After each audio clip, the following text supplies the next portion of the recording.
Well, good evening, good afternoon, or good morning from wherever you are around the world. And welcome back to Crest Autosport TV for what is the Crest Autosport in alliance with NXTGEN Racing Euro TCR League on RaceRoom, featuring all of RaceRoom's WTCR categories from 2018 to the present. We're here at Spa-Francorchamps for the next round of the championship, and this championship proudly sponsored and partnered with companies such as Lovely Stickers, PowerMax Racing, Track Racer UK, Faster, 603 Autosport and Joyce Design.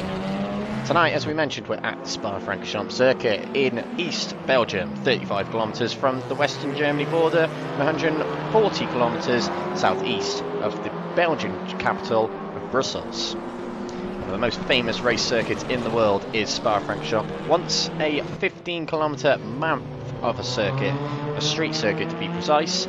Now it is the iconic 7-kilometre track that we know it of today, and has seen a few changes in recent years, in modern times, i.e. the final chicane, formerly known as the bus stop, is now just a regular chicane. But of course, we still like to call it the bus stop chicane. This layout, as we mentioned just then, has been a part of this track since 2007. The track on RaceRoom costs just £2.13, very cheap track, one of the best tracks in the world. It has 21 turns, 11 to the right and 10 to the left. Hosted over the years at Spa-Francorchamps, well, pretty much anything. It has hosted 53 Formula 1 Grand Prix here from as early as 1950, the year Formula 1 was born. In terms of World Touring Cars, which is our feature today, twice it featured in the World Touring Car Championship in 2005 and 2014. And of course, the infamous Spa 24 Hours, which is coming up very, very soon, has been hosted since 1924 here. This is round 8 of the championship. We started off with round 1 all them months ago, nearly 2 months ago now. Portimao was our opening round of the season in Portugal, and then we was over the border to Aragon in Spain. Paul Ricard hosted round 3 in France, and round 4 was hosted in Italy at Imola. Round 5 was hosted by Hungary at the Hungaroring, and round 6, the brand new to RaceRoom Brno circuit in Czechia. We had a week off 2 weeks ago, but we were back last week with a thrilling round at Silverstone GP circuit, which will host the Formula 1 this weekend. Spa-Francorchamps today for us in this round of the Euro TCR Championship, and then after today we've got 4 more rounds. We approach the tail end of the season. Zandvoort will host the next round next week of round 9. The Anderstorp Raceway, aka the Scandinavian Raceway, will host round 10 of the championship. The penultimate round of this championship hosted by the Red Bull Ring in Austria, and then Germany, the Hockenheim Ring, will host round 12, the final round, on the 10th of August. If you do want to get involved in this championship, you still can, although there's a few rounds left and we are well underway in the season. You can still get involved if you just want to get involved in some great touring car racing. Please do find out more about our leagues. You can visit the Facebook groups of Crest Autosport Racing Leagues or NXTGEN Racing to get involved via either of them groups, or head to crestautosport.com as an alternative way to enter our leagues. These are the cars that the drivers have chosen for this season and will be driving tonight. Range of many, many front-wheel drive WTCR spec cars, including the Audi RS3, the Alfa Romeo Giulietta, the Honda Civic, the Lincoln Co. 03, famously won by Jan Erlaché last season in the WTCR Championship, the Renault Megane, the Volkswagen Golf, the Hyundai i30, made famous by Gabriele Tarquini and Norbert Michelitz, the first 2 winners of WTCR. The Peugeot 308 and the Cupra TCR, the Lada Vesta, and very recently added to RaceRoom is the Opel Astra. And this will be tonight's itinerary. We have qualifying coming up in just over 5 minutes time, which will set the grid for the 15-minute first race of the night. Followed almost immediately after will be race 2, another 15-minute race, but the grid for that will be based on the results of race 1, but the top 8 finishers of race 1 will be reversed. So if you finish 8th in race 1, you'll start pole race 2. There'll be an intermission in between race 2 and 3, but we'll be back to race 3 with a 25-minute race, where the grids will be based on the results of race 2, but the top 15 will be reversed. So if you finish 15th in race 2, you'll start on pole for race 3.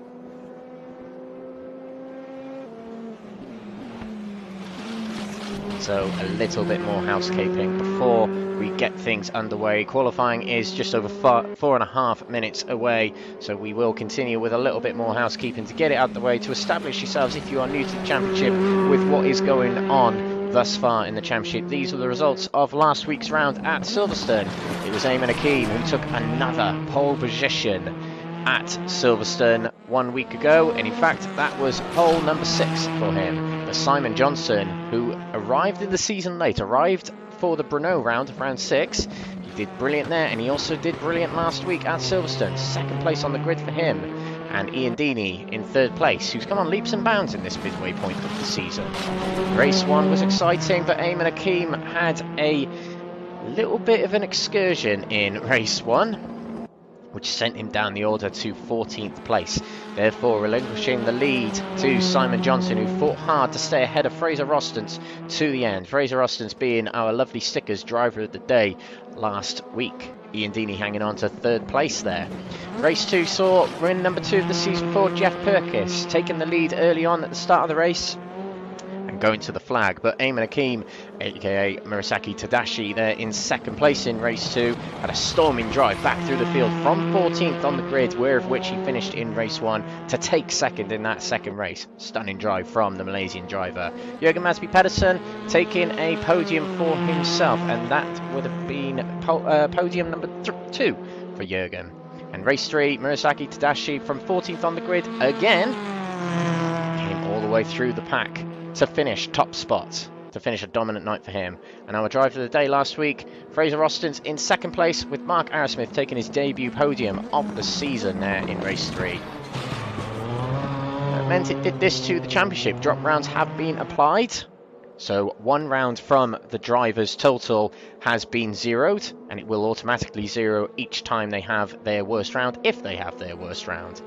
Eamon Akeem leads the way at the top of the standings by 59 points from Jonas Lindberg, who missed last week, but because of the drop round system, it benefits him missing that round, as did Lee Horn. He had a nasty 2 fake last week, so he missed out. Third place for him in the championship, 85 points behind Eamon Akeem, so some way to go to catch up. But Ian Deeney follows in 4th place, getting himself up the order little by little, race by race, see if he can get himself into the top 3 at some point. And he is shadowed also by his teammate at Garfa Racing, Stefan Heike Navarro. Jeff Perkins, who's picked up the odd win or 2, 6th place for him at the moment, ahead of Jürgen Masby Pedersen in 7th. Ollie Jansen has been quiet in recent races, but a strong 8th place for him. And Fraser Rostance, who had a difficult start to the season, is really coming on leaps and bounds in this next half of the season. 9th at the moment for him, and with another drop round coming up later in the season, that might benefit him hugely. Roy Plummer in 10th place there. And one thing to take note of the championship standings is also how it affects ballast coming into this round. So ballast is additional weight you'll carry on your car in respect of where you are in the championship. So first in the championship, Eamon Akeem, Murasaki Tadashi, will carry the most amount of weight of 40 kilos on his car. And it runs down in increments of 4 down to 10th place in the championship, which is Roy Plummer. This will be the weight that these drivers will carry for qualifying and races 1 and 2 tonight. And then the ballast will reset for race 3, which we'll explain a bit later on when it comes to it. A few more statistics to run through. Forever Forward, which is basically how many places you make up from the start of the race to the finish of the race. Eamon Akeem, as we've seen for much of the season, really coming through hard through the field in many races, is trouncing the Forever Forward standings with 80 places gained across the season. Second place, Jamie Dory, who's a considered part-timer in the series. Second place in the Forever Forward for him on 47 places gained. And Jonas Lindberg, second in the championship. Figures he is third in the Forever Forward standings with 43 gained. We also have an AM category to keep an eye on, of which Roy Plummer is leading that. These are basically drivers who haven't finished in the top 3 this season. To the point of the halfway point. Roy Plummer is at top with Anastasios Georgiadis in second and Elliot House in third place. So that is the housekeeping over and done with, and just in time for qualifying. We'll descend into the 15-minute session now. The drivers will fight it out to be front row of the grid here at the Spa-Francorchamps circuit.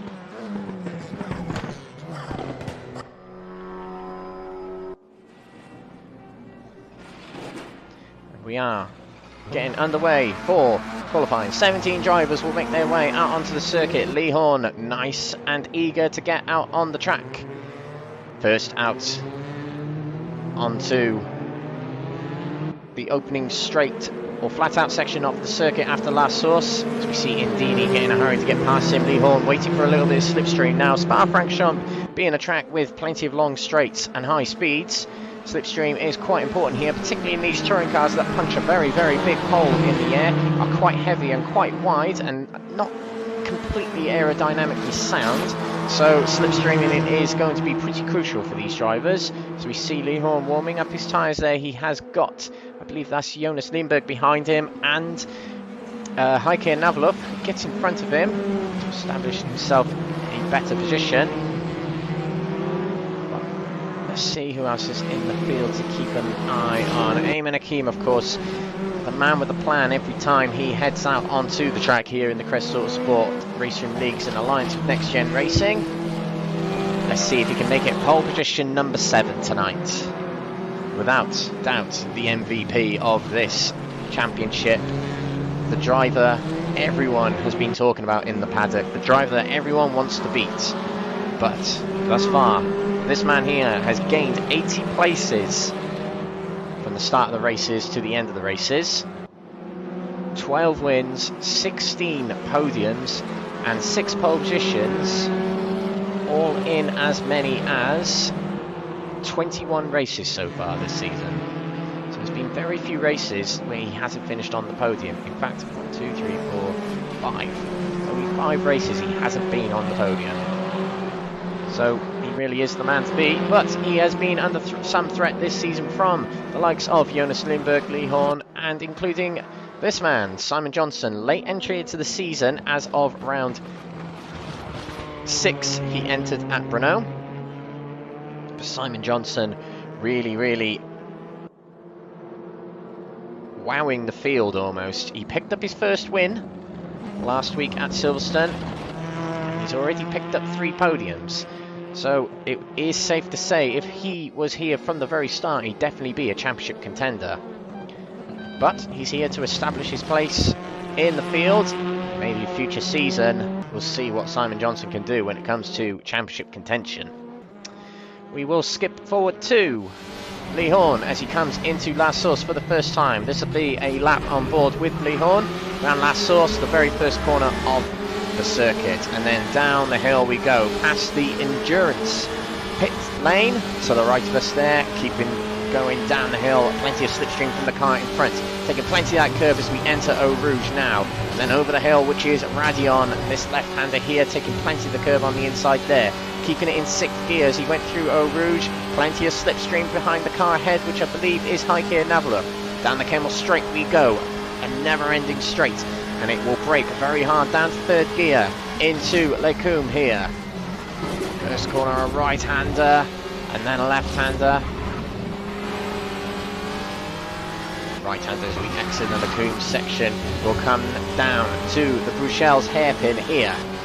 Braking down to 2nd gear. The corner just seems to go on and on downhill, so it's very tricky to keep hold of that rear end in a front-wheel drive car. And then into, some people call this the corner with no name. It is in fact called the Jackie Hicks corner. Left-hander there, 3rd or 4th gear, whatever is your preference. Down into one of the most famous corners on the circuit. Huon, very quick corner. Oh, and Lee Horn's gone a little bit wide there, steps it sideways. That will compromise his lap somewhat, but he will continue through. Normally a 4th gear corner. It looked like he had to go down to 3rd then. But now we come into Lefania. Right-hander, 3rd gear. Left-hander still in 3rd gear. Short shifting up to 4th. And then we come into the right-hander of Campos. On the power nice and early, getting it out as wide as you can as we enter Stavelot. Flat out corner if you can shape it correctly. The karting circuit of Spa-Francorchamps on the right as we come up to the approach of the Blanchimont corner, the flat out left-hander.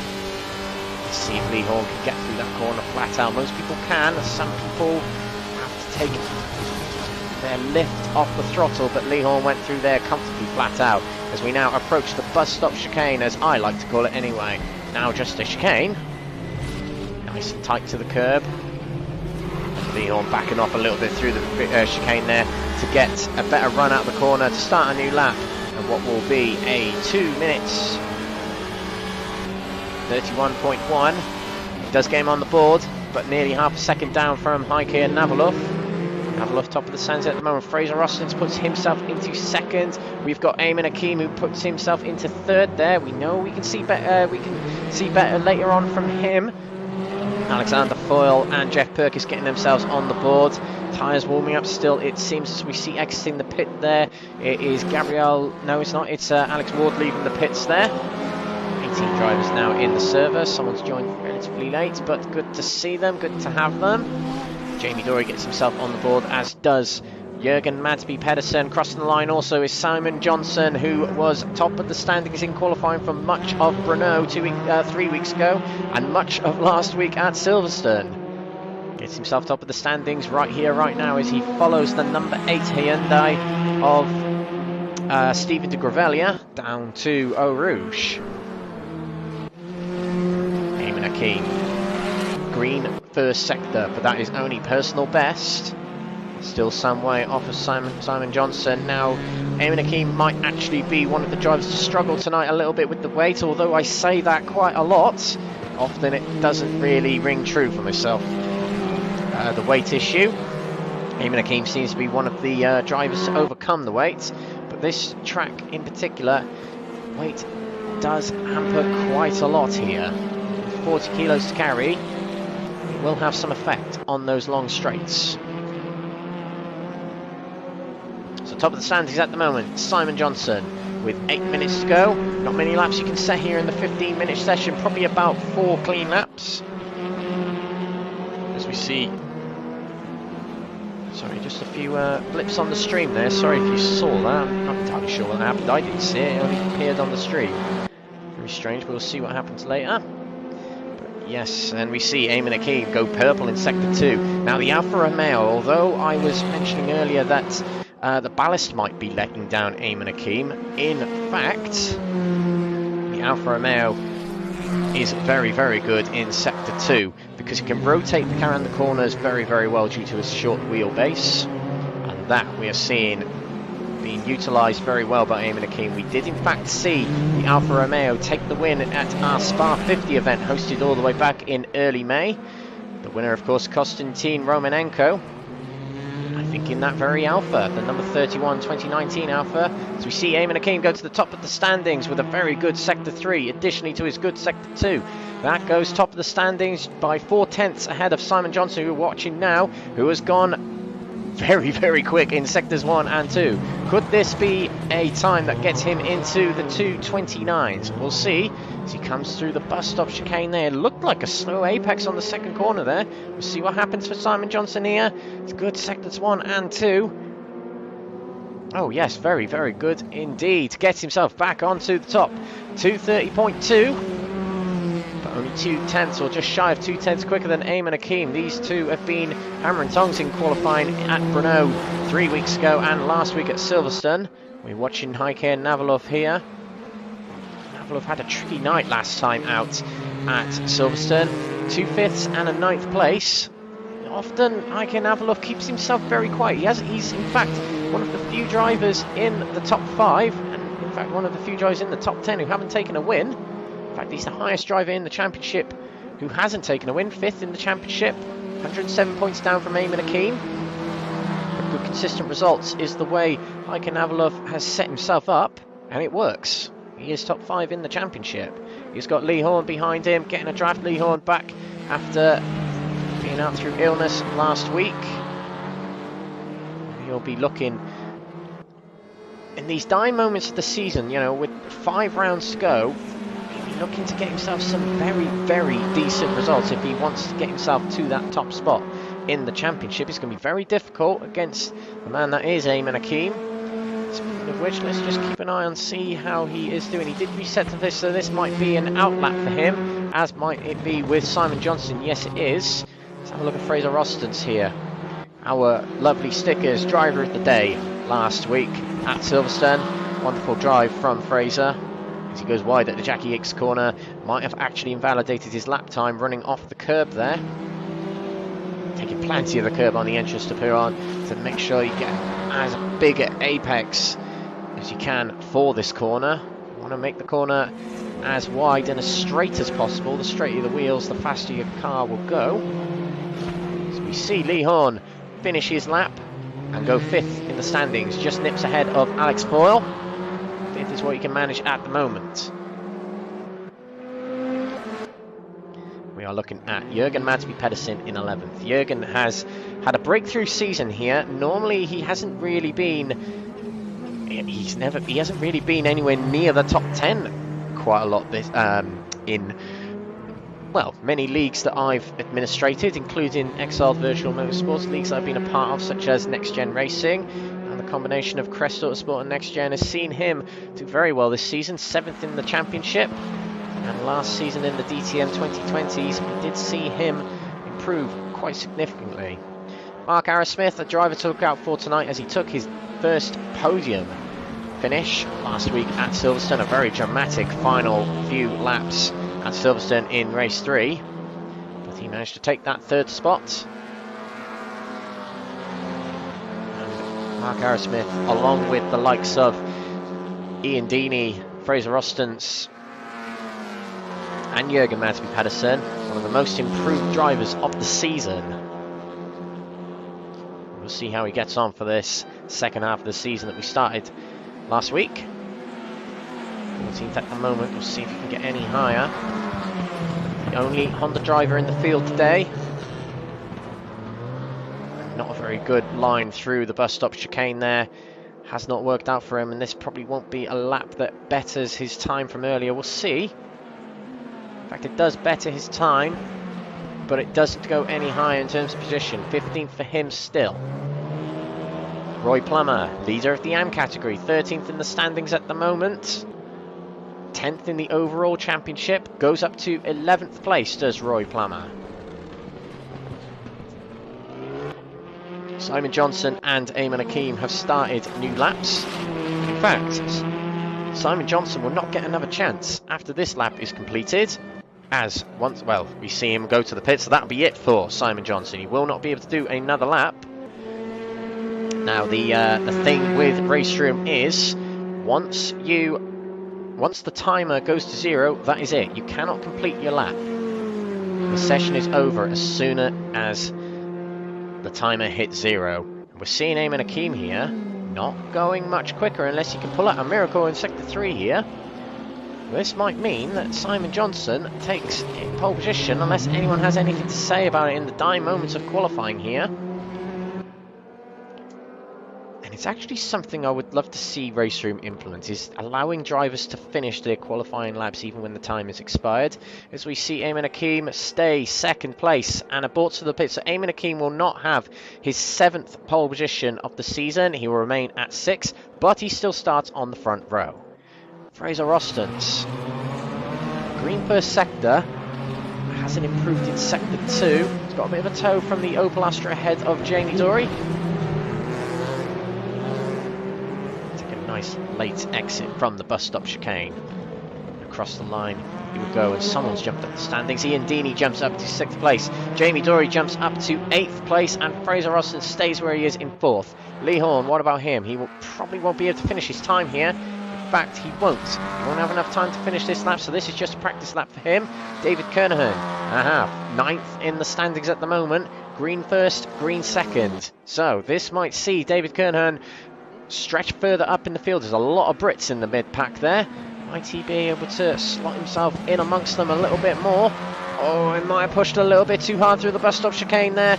Not a good exit from the corner. And in fact, that might have even invalidated his time. He'll come across the line. We can see Mark Arrowsmith in the background there in the Honda Civic. Across the line. David Kernahan stays 9th place. Mark Arrowsmith jumps up to 16th place past Stephen de Gravelia. So Mark Arrowsmith probably would have expected better from himself given what happened at Silverstone last week, where he performed admirably well.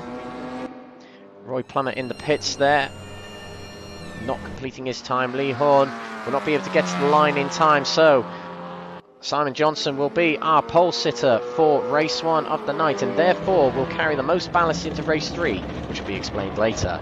Eamon Akeem takes second with Heike Navalov on the second row alongside Fraser Austin's. Third row taken up by Lee Horn and Ian Deeney. Seventh goes to Alexander Fall and Jamie Dory. David Kernahan ninth with Jeff Perkis in 10th position. Jonas Lindberg second in the championship, 11th in qualifying. And we'll get those standings back up for you very soon. That's just what RaceRoom does to us. We have no control of how long we see these standings for. So there we go. Jonas Lindberg 11th, and alongside him will be Alex Ward. Roy Plummer takes 13th with Anastasios Georgiadis in 14th. Jürgen Masby Pedersen will start 15th with Mark Arrowsmith alongside in 16th. And the back row, the 9th row, taken up by Steve de Gravelia and Gabriel Lopez. So, as we mentioned, well, as I mentioned just a moment ago, qualifying decides the weight you carry for race 3. So we do have an intermission between races 2 and 3 where the server gets set up, and of which new weight is applied to the drivers for race 3 later in the night. So it goes from 40 and runs down in increments of 4. Simon Johnson carrying 40 kilos, Eamon Akeem 36 kilos, I can have 32 kilos, and so on until 10th place. So we'll refer back to them later on in the night. But Simon Johnson taking pole position, his first pole position of the season. So he has ticked off everything. He has had a race win, and now he's had a pole position. In fact, I'm just looking at our stats and not actually correct.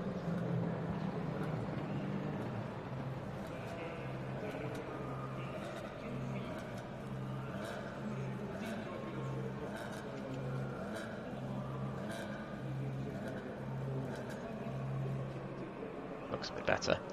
Yes, Simon Johnson with a win this season and a pole position now. So he's pretty much ticked off everything. He's had a Driver of the Day award. Let's see if he can make it a good night for himself. He's got Eamon Akeem, who will be pressuring him for this race. The two have had intense battles in race 1 at Brno and race 1 at Silverstone, until Eamon Akeem got shafted down the order and ended up finishing 14th.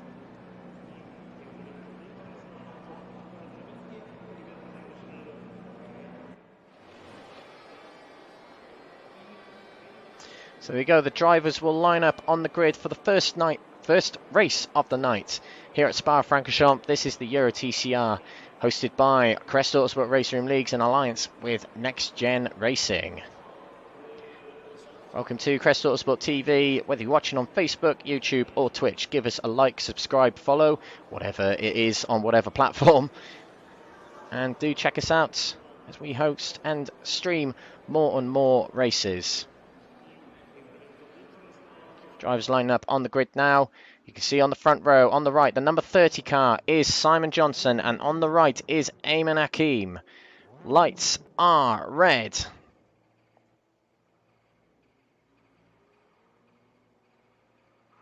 Away we go.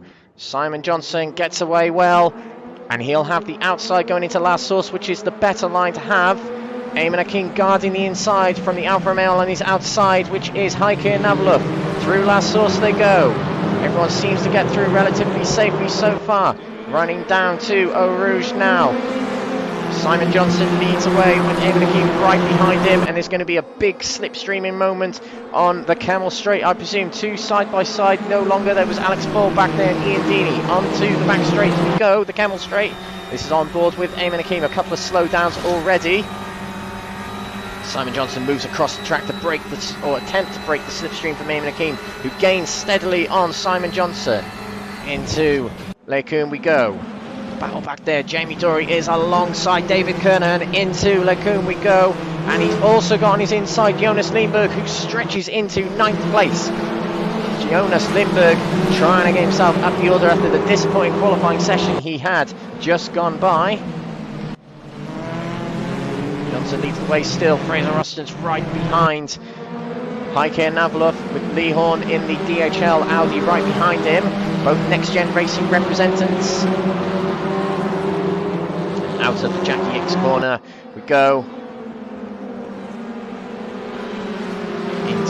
we go. Let's keep an eye on Jonas Lindberg. Always a big puff of smoke ahead. Nothing to worry about too much. But Jonas Lindberg will want to get past David Kernahan to catch up with the top drivers, those of which he's battling in the championship. He's got Jamie Dory to push along behind him. A big puff of dust from the tyres hitting the grass on the inside there. That's something that's been added to RaceRoom recently. There's a lot more ground effects, such as dirt being kicked up and sparks.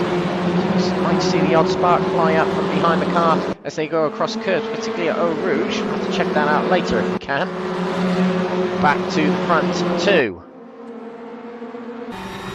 Big slipstream here for Eamon Akeem. He has to time this right, as Blanchimont is not an easy corner to get it alongside. Has to make a good exit, and Simon Johnson using plenty of the road and more to get himself a good line through Blanchimont. Guards the inside going into the bus stop chicane. Eamon Akeem taking a deeper entrance, and back there we've got Alex Ball running wide, and that's David Kernahan. And he runs wide, takes a slow down penalty and will drop down a few places. He's got Jamie Dory and Jonas Lindberg getting past him. Into last source we go. He might have just about hung on to 9th place there. Jamie Dory tries to fight back. Jamie Dory tucks back in behind to stay in 10th place. Now Jonas Lindberg has got himself into a crucial place. 8th place in this race gets you pole position for race 2. Might that be Jonas Lindberg's tactic? Lee Horn right on the heels of Fraser Rostons ahead. Big slipstream down the Kemmel Straight here. Fraser Rostons with much less ballast, so Lee Horn will have to get this done quickly, but he doesn't. He backs off as we enter the Lecombe chicane.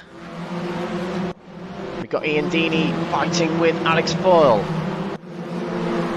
Alex Foyle guarding the inside. He'll run a little bit wide coming out of Lecombe there. Coming down to Bruxelles. Might Ian Deeney find the gap on the inside? No, he can't quite find it just yet. Stays 7th for the time being.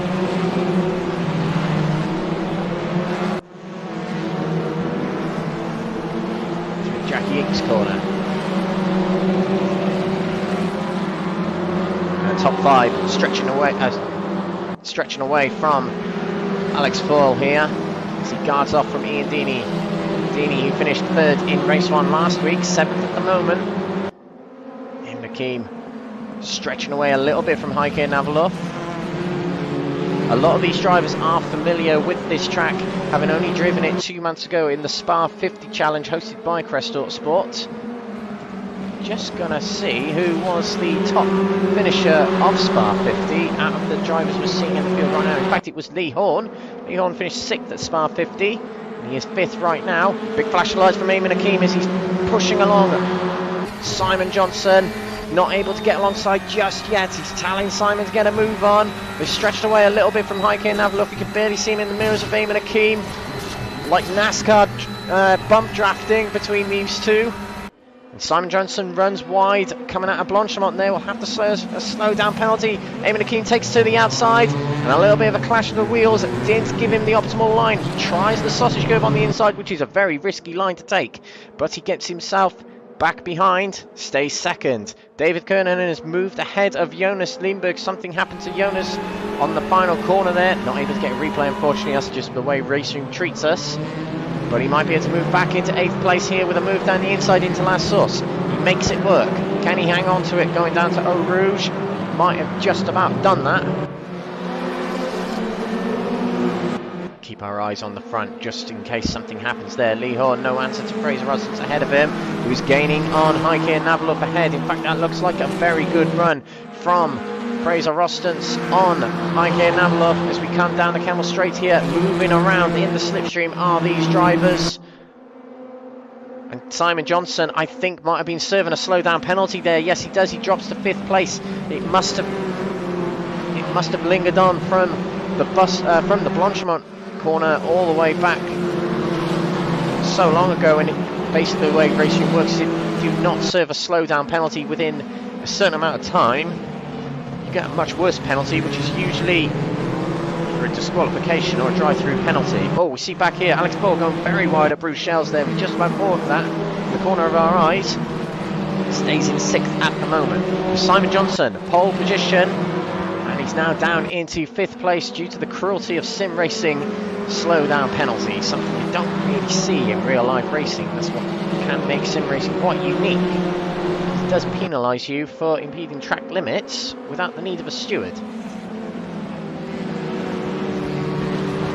Simon's got it all to do now on a track that is, it can be a bit stalemate sometimes. Spa-Francorchamps is very much about car advantage, clever driving at Spa-Francorchamps. So he drops back a little bit from the front pack. Eamon Hakeem can now get his head down and drive away if he can from Heike Navalov. Yeah, showing good promise in this race right here. I mean, how many times has Heike Navalov finished second this season? Three times. Portimao, Paul Ricard and Hungaroring. He has an opportunity for a win here, it's got to be said, if he can get himself up with Eamon Hakeem. Battle for reverse grid pole. Jonas Lindberg versus Jamie Dory into the bus stop. Dory hangs on to the outside. He has the inside for the bus stop, but Jonas Lindberg with a good undercut coming out of the bus stop here. That might have just got him back in front, although Jamie Dory is fighting back in the Astra there. As they come up to last source, Dory will have the inside. Very close, under braking going into the corner. Lindberg tries to hang on to the outside, but Dory has the optimal line. He gets himself ahead and in front as they run down to Eau Rouge. Lindberg trying to get it back alongside on the run down to the hill, but it has not worked. And he might be able to go for a move down the Kemmel Straight here. And look how close Navalov is to Eamon Hakeem. He'll take to the outside as we run down the Kemmel Straight towards Lecombe here. And we've got Simon Johnson back there trying his hands on Lee Horn. Into Lecombe we go. Navalov will try to hang on to the outside. Oh, and a big bash of the wheels there between the two drivers. That shoves Eamon Hakeem into second place, and Heike Navalov, well, I was saying he's been very quiet and not taking the wins. He's very determined to take the win in this one as Eamon Hakeem slides it up the inside. A very forceful move from the Malaysian driver there. Navalov probably not happy about that, but Eamon Hakeem moves in back into first place with a very ambitious move. Roston's ahead of Lee Horn. Horn has dropped down to 5th place. Johnson did get past him going into Lecombe back there. Lee Horn, who's 3rd in the championship, has got one of his championship rivals stretching away ahead of him at the front.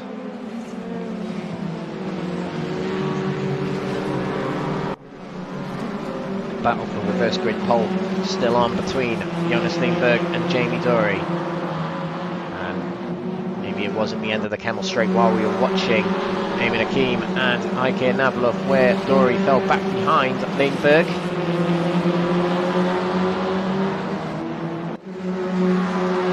Navalov evading that dive bomb from Eamon Hakeem.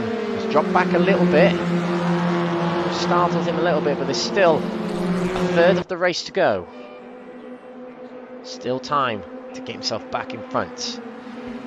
Only 2 laps it'll be though. It's a 2.5 minute, 2.5 minute lap here at Spa-Francorchamps. So this will be the penultimate lap we're starting now. There's a bit of a pile up back here. Something happened to Jonas Lindberg there, and that has shifted him down to 11th place. Jamie Dory up to 8th place, who is now guarding from David Kernahan.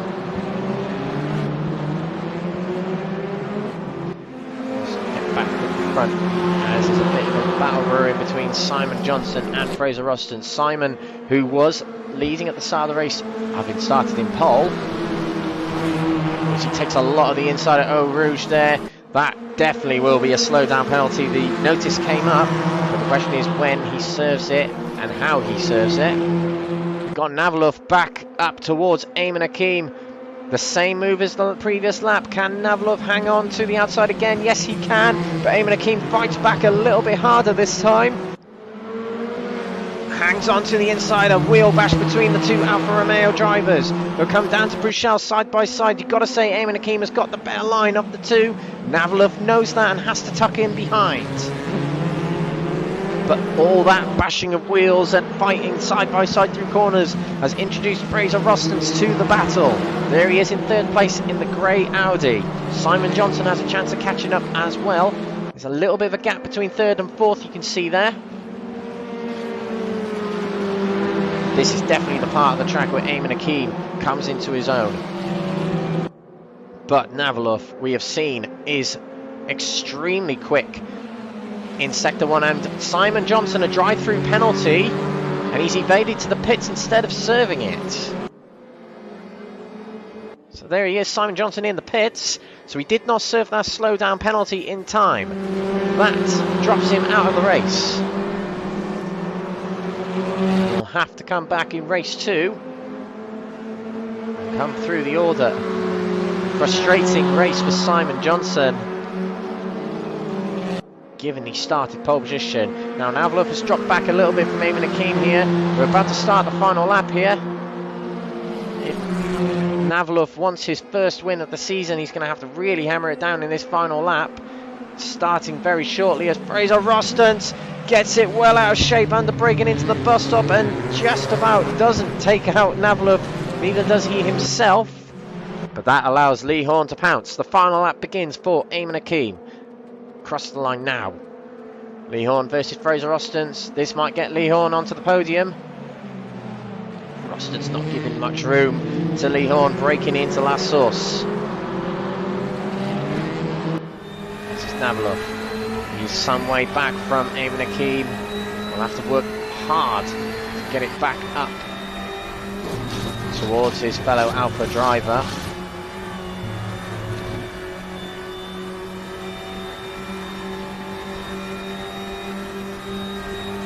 Is gaining on the Alpha ahead, who moves over to try and break the slipstream.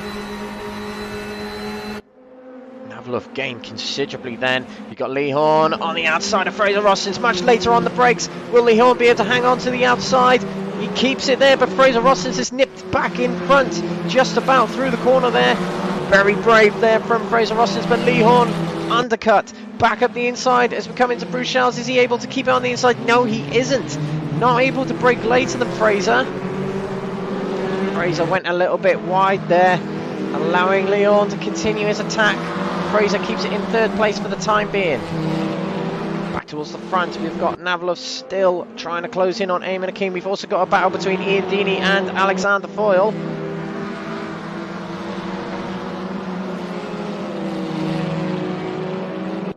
Just keep an eye on these front two, see if Navalov has anything to do to prevent Aki with his 12th win of the season. Sorry, 13th win of the season coming up. Unlucky for some, but definitely not unlucky for Eamon Akeem so far.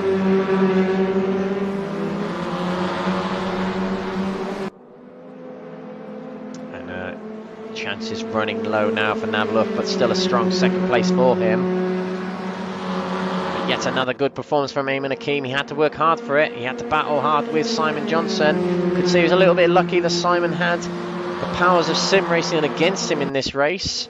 But he's still there. He's still there every race. Battling for that top spot. Into the final corner he goes. Eamon Akeem will take it to the checkered flag for another win in the Crest Autosport in alliance with NXTGEN Racing Euro TCR Championship. Round 8, race 1 goes to Eamon Akeem. Second place for Heike Navalov. Fraser Rostens with another podium for himself. Third place for him. Lee Horn in 4th with Ian Deeney staying ahead of Alexander Foyle in the dying moments of the race there. Jamie Dory in 7th with David Kernahan taking reverse grid pole. 8th place for him. Jeff Perkis in 9th with Jonas Lindberg. He'll be disappointed he couldn't keep it in the top 8. 10th for him. Alex Ward in 11th with Roy Plummer taking 12th position. And there are your standings here for the first race of the night. Fastest lap went to Simon Johnson, just proves how quick he was, but a DNF for him in this race. Eamon Akeem takes the win from Navalov and Rostens. Reverse grid pole, as we mentioned, going to David Kernahan, who finished 8th place there.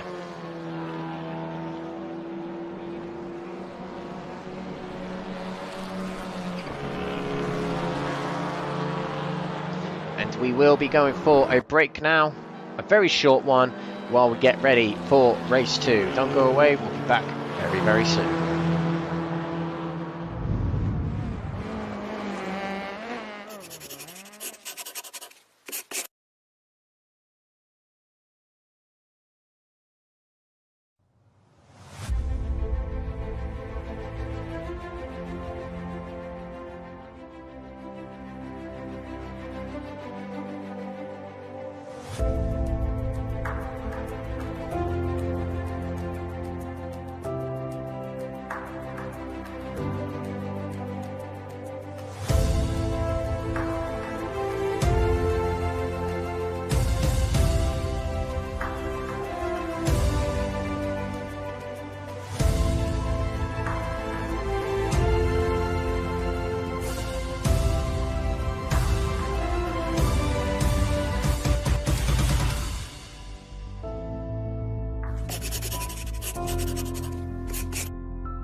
The GP Box is an online marketplace for motorsports merchandise and memorabilia. Browse for a whole range of motorsports products in all forms of motorsport.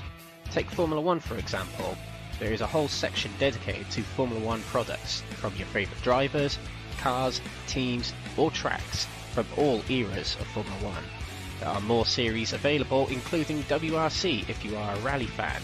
You can even search for your favourite form of motorsport to see what products they have in your favourite forms of motorsport.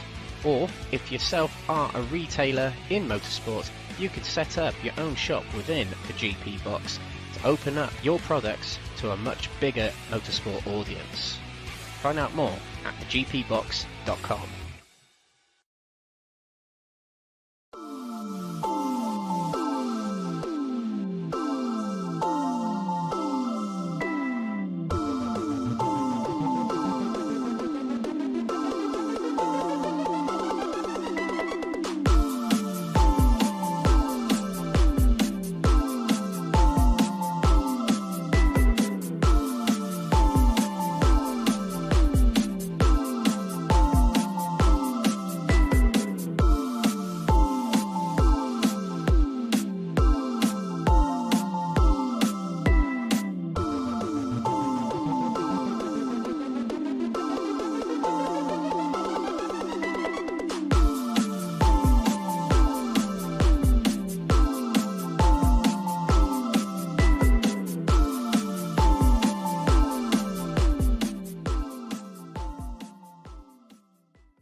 The GP Box is an online marketplace for motorsports merchandise and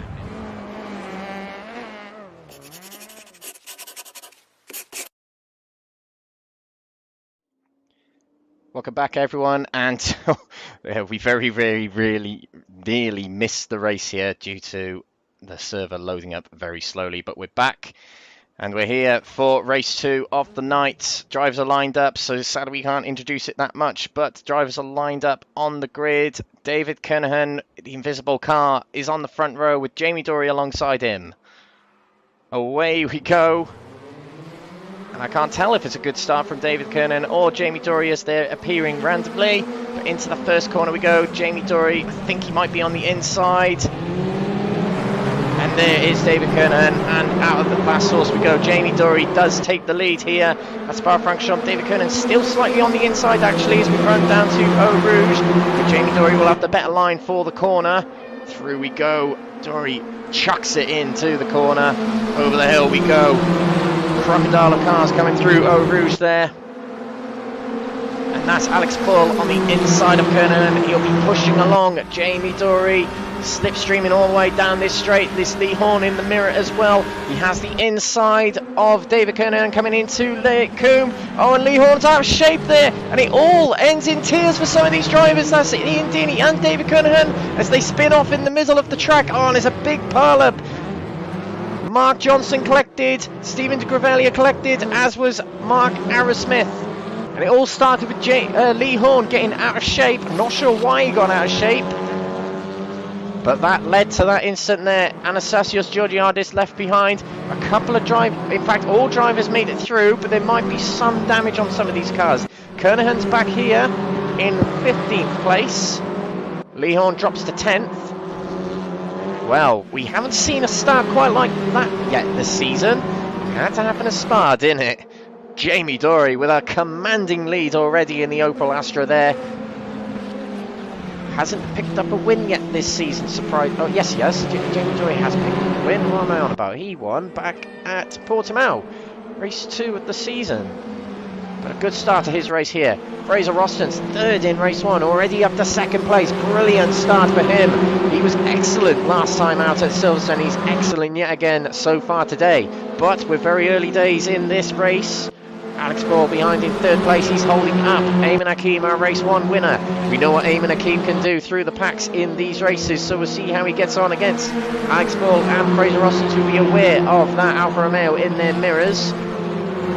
We come towards the bus stop chicane here to end lap 1. Eamon Hakim takes to the inside of Alexander Foyle. Fraser Roston is conscious of that and guards the inside.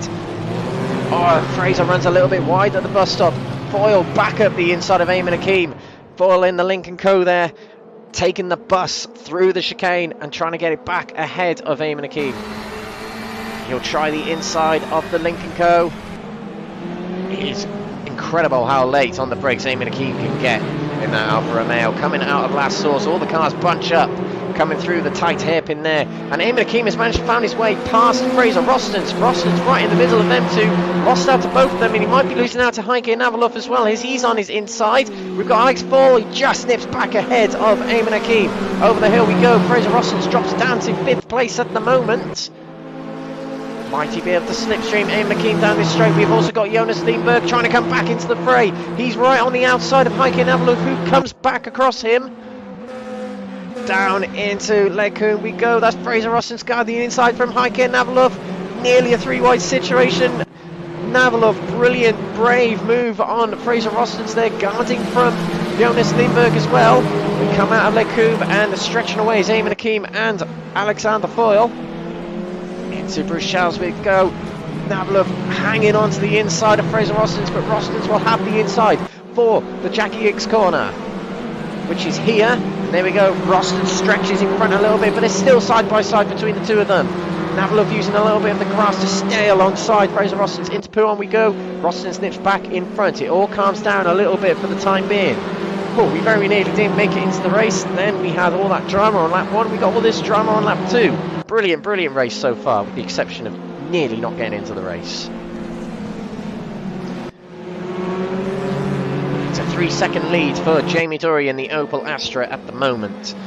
he'll probably want to extend that, as we have got Eamon Hakeem charging at him. But he has to find his way past the big Link & Co, aka Volvo. Link & Co is a branch of the Volvo Corporation. I think that's the correct way of saying it. The Link & Co, a very, very pretty car. The longest wheelbase of the cars in this field is the outgoing WTCR champion in real life. Eamon Hakeem takes the inside of Foyle. Foyle let him have the inside rather easy there. Going into the bus stop, can Foyle hang on to the outside? No, he can't. Eamon Hakeem nips in front, and into second place he goes. And Fraser Rostens in fourth place there, ahead of Navaluf. Been an interesting start to this race. Rostens defends the inside going into last source. Jürgen Madsby-Patterson being yelled at by the virtual stewards, not serving slow-down penalties. Navaluf hanging on to the outside of Fraser Rostens there, who bogged down in the middle of last source. But in fact, Navaluf has got himself into fourth place, taking Rostens around the outside on probably one of the most difficult corners on the circuit to overtake on. We have got Alex Foyle real close to Navaluf. Now Foyle has no ballast on board, being 14th in the championship. He'll take to the outside of the 40 kilo burdened Alfa Romeo, but that Alfa, driven by Eamon Hakeem, can get so late on the brakes, and that's where the drivers are getting beat by this guy. He is just able to stay in front and able to make dual dive moves by being that late on the brakes. Jonas Lindberg with a good comeback here. Finished, I think it was 11th in race 1, up to 6th so far. Oh, and a big lunge up the inside from Perkis, couldn't quite make it. Lindberg unaware that he was there. Now the position to look out for in this race is 15th, and that's taken up by David Kernahan at the moment, who will try and get past Gabriel Lopez at some point. 15th is the one to look out for, because that is the position that gets you reverse grid pole for race 3. Jamie Dory leads away. You'll now be keeping an eye on that timer, the gap between him and Eamon Hakeem, who is stretched away from Alex Foyle. Foyle might be under trouble from Rostens and Navaluf behind soon enough. As we got Jeff Perkis on the inside of Jonas Lindberg again. Couldn't quite make it as they come around Stavelot now. Alex Ward in the fray as well. Into the top 8 he goes. He'll be challenging Jeff Perkis for 7th. And Jonas Lindberg for 6th here. Has to line up Blanchemont very well here to make it a possibility. One of 2 Cooper drivers in the field is Alex Ward. And no moves just yet from him. Roy Plummer there, highest of the AM drivers. 9th in the overall at the moment. He'll be extending his AM lead where he is at the moment. Simon Johnson, our pole sitter, and DNF in race 1. Up to 11th already. Guards across from Ian Deeney, trying to get past Jürgen Madsby-Patterson. Takes to the outside at last source, but doesn't quite make it work like what Navaluf did to Fraser Rostens a lap ago.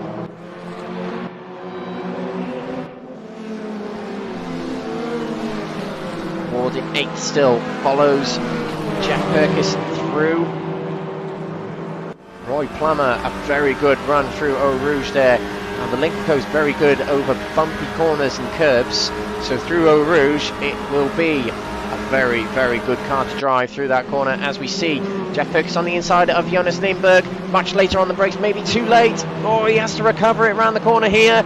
Lindberg couldn't quite get it alongside though. Jeff Perkis keeps the position, keeps 6th place. Now Alex Ward pressurising Lindberg, coming down towards Bruchel's. Big late break from Alex Ward.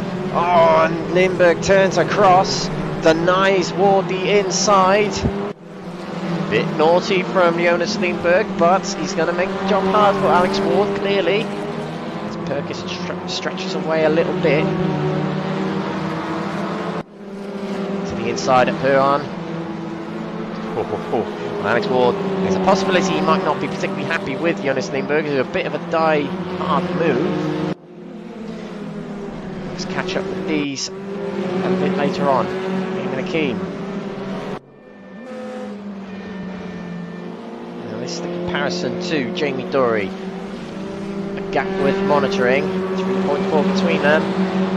When it comes down to below 3 seconds, that Jamie Dory will probably need to start worrying or picking up the pace. We'll check back in with that soon or later on. The battle for third is on. Navalov who finished second in race 1, Rostons who finished third in race 1. Both want to get back on the podium again. Likewise is Eamon Hakim. Rostons to the outside of Navalov. Brave move on the outside here.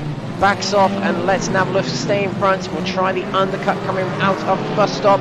Not close enough to make it just yet. But a slowdown penalty for Alex Foyle. Running a bit wide coming out of the bus stop chicane, I think. Not sure what Rostons was doing there. Keeping it to the inside and then weaving it out to the outside. Jürgen Masby-Pedersen serving a slowdown penalty there as he lets by Kernahan, Andy Indini and Lee Horn. Horn will be disappointed with this position here, but the incident on lap 1, it seemed to have started from him, but we're not entirely sure what actually happened to cause that. Might have been contact from behind. Usually it is in these cars. They're quite heavy and fairly easy to control on the brakes. So it might have been contact from behind that shifted the car side to side. Battle for third raging on. Alex Foyle guarding from Fraser Rostons and Heike Navalov. They stay where they are. But Rostons has found his way past Navalov on the Kemmel straight there, it seems. Into fourth goes Rostons and charging towards what might be another podium for him, but he'll have to get past the wide and long Lincoln Co car.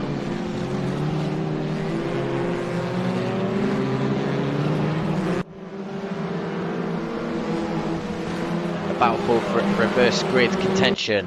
Gabriel Lopez at the moment 15th, so he'll start pole position, but he has got Mark Arrowsmith charging behind in the Honda. Mark Arrowsmith, who went well last time out at Silverstone, so he'll be one who will desperately want that reverse grid pole.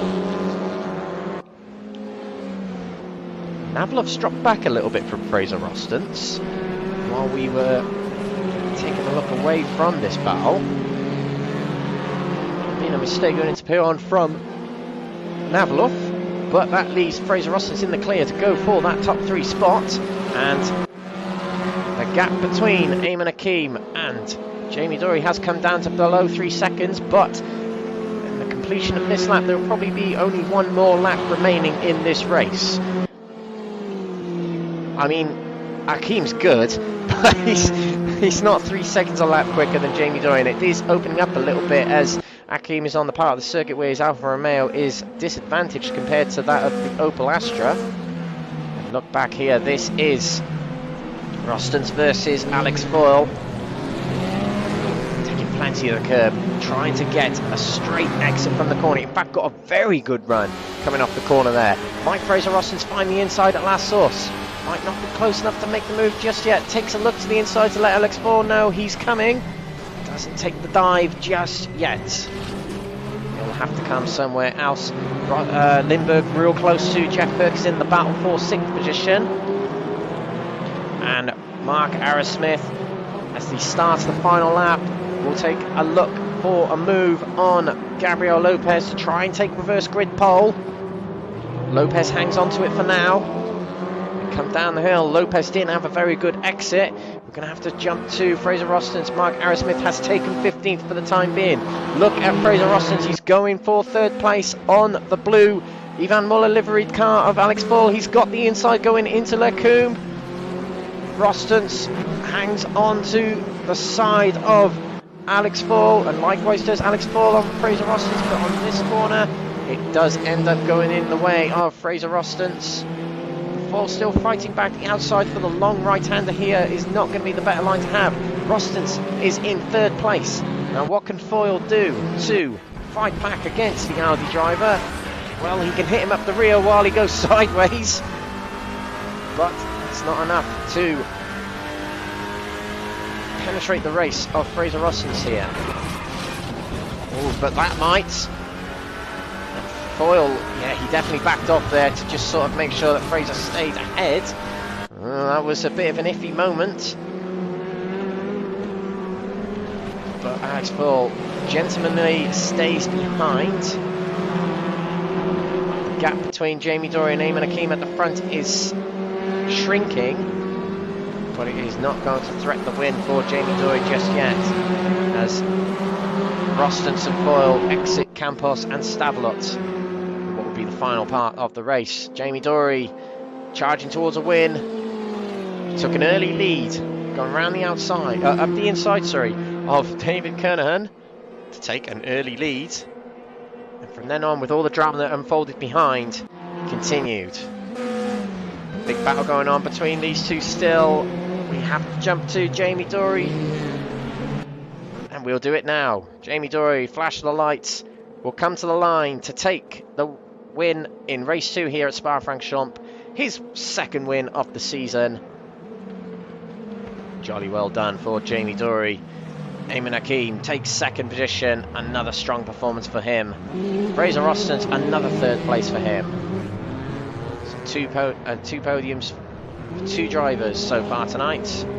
Alex Foyle in 4th position doing donuts on La Source. Navalov takes 5th position with Jeff Perkis in 6th position, and reverse grid pole will go to Mark Arrowsmith, who finishes 15th.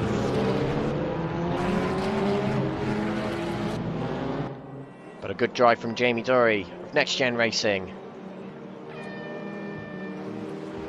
And there are your standings in race 2. Jamie Dory with the win, Hakeem on the second step of the podium, and Roston's third. Mark Arrowsmith finishes 15th and will therefore take reverse grid pole for race 3 coming up shortly, with Jürgen Madsby Pedersen starting alongside him. We'll be going for another break now, where we'll be setting up race 3. Don't go away, ladies and gentlemen, we'll be back very, very soon.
The GP Box is an online marketplace for motorsports merchandise and memorabilia. Browse for a whole range of motorsports products in all forms of motorsport.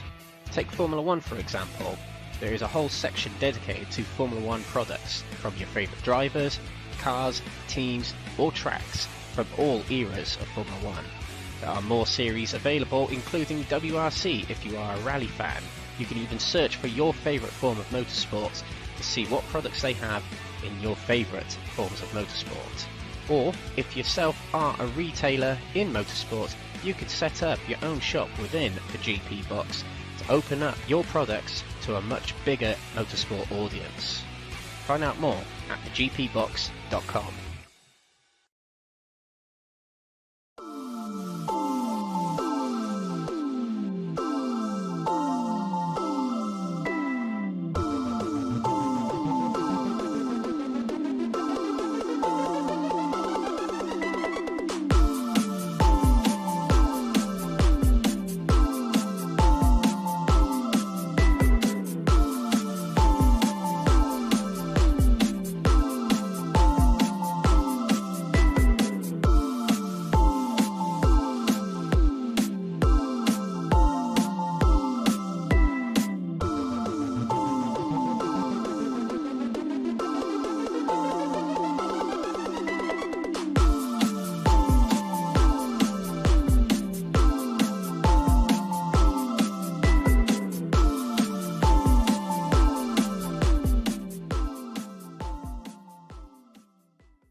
The GP Box is an online marketplace for motorsports merchandise and memorabilia. Browse for a whole range of motorsports products in all forms of motorsport.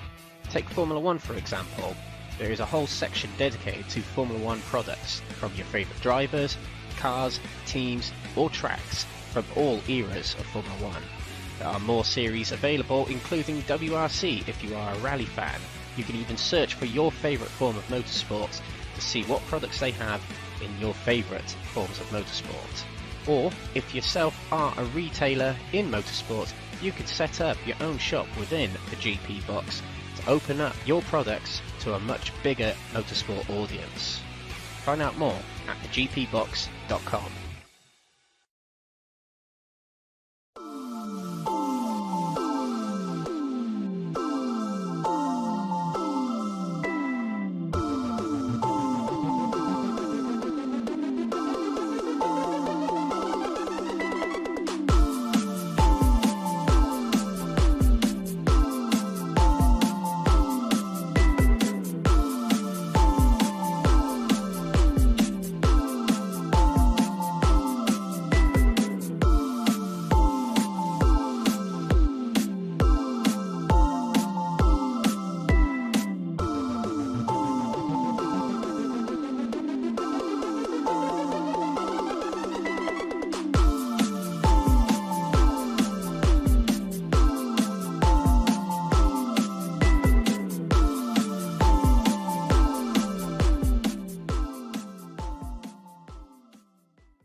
Welcome back everyone to Spa-Francorchamps for the 8th round of the championship for the Crest Autosport RaceRoom Leagues in alliance with NXTGEN Racing, the Euro TCR Championship.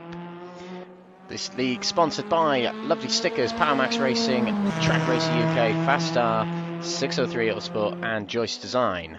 Today we're here at Spa-Francorchamps, the mecca of motorsports, one of the most brilliant tracks in the world. I'm not going to say most popular, it is one of the best tracks ever. And it is hosting some pretty entertaining racing tonight here in the Euro TCR Championship. This is round 8 of the championship. We started off all them months ago at Portimao in Portugal. Then it was the Aragon circuit in Spain. Paul Ricard hosted round 3 with Imola hosting round 4. Round 5 was hosted by the Hungaroring and round 6 before the halfway point was Brno in Czechia. Last week was the Silverstone round of round 7. This week it is Spa-Francorchamps, and next week, a week today, we'll be in the Netherlands for the Club Zandvoort circuit. Not the club circuit, the GP circuit. I only have one job, and I did that wrong. After round 9 next week, it'll be Anderstorp, aka the Scandinavian Raceway, for round 10 of the championship. The Red Bull Ring will be round 11, and round 12 will be the Hockenheim Ring. We've had qualifying, 2 races, and now we've got the 25-minute third race coming up very shortly, where the grid will be based on the results of race 2, which we'll run back over very shortly, but the top 15 will be reversed to form the starting grid of this race 3. And if you remember what we mentioned about qualifying earlier on, the qualifying results from earlier are going to decide what ballast the drivers carry into this race, which we'll go through very, very shortly. In fact, we'll go through it now. So we'll run back through the results of race 2, in which case we'll set out the grid for the race. So 15th was Mark Arrowsmith, therefore he will start pole position for this next race of the night. Second on the grid will start Jürgen Madsby Pedersen. Lee Horn, a disappointing start to the previous race, but he'll start third in this race. Alongside him will be Ian Deeney in the 4th position. 5th position will start David Kernaghan with Simon Johnson in 6th place. 7th will be taken by Roy Plummer, with Jonas Lindberg starting in 8th, where he finished in race 2. 9th will start Alex Ward with Jeff Purkis in 10th. 11th will start Heike Navaluf with Alex Fall starting in 12th. 13th will taken up by Fraser Rostens, 14th by Eamon Akeem, and Jamie Dory will line up 15th. 16th will line up Gabriel Lopez, Stephen de Gravelia in 17th, and Anastasios Georgiadis in 18th. And do also remember that the ballast is formed for this race based on the qualifying results from earlier. So the ballast will start from 40 and run down in increments of 4 to 10th position. So Simon Johnson, having qualified pole position earlier on in the night, will carry 40 kilos into this race, with Eamon Akeem dropping from 40 kilos to 36 kilos, having qualified second. Heike Navaluf will carry 32 kilos into this final race, 28 kilos to Fraser Rostens, 24 kilos to Lee Horn, 20 kilos to Ian Deeney, 16 kilos to Alex Fall, 12 kilos to Jamie Dory, 8 kilos to David Kernaghan, and 4 kilos to Jeff Purkis. And just before the race starts in over 5 minutes time, we will run through the grid again just to remind yourselves of what the starting order will be for the next race of the night. I know I've flashed through that fairly quickly, but a lot of things to do in this series, a lot of things to do as a broadcaster and commentator as well. But we've got a bit of time to go through a little bit more housekeeping, a bit more promotions. Something I haven't mentioned tonight, although I have mentioned sponsors quite a lot, we do also have a few promo codes you could use for said sponsors. We do have a promo code available for our lovely sponsors, Lovely Stickers. In the logo in the bottom left there, you can also find their website in the description of all these videos, whether you're watching on YouTube, Twitch or Facebook. You will find a link to follow for Lovely Stickers, with which you can purchase any of their products and receive a 10% discount from any of their products by using the code CRESTLS10. Use that to get 10% off any product on their website. Likewise with our other partners, Track Racer UK, if you head to the affiliate link in our description, you will receive a 5% discount if you also use the promo code CREST. So plenty of goodies up for sale on those websites.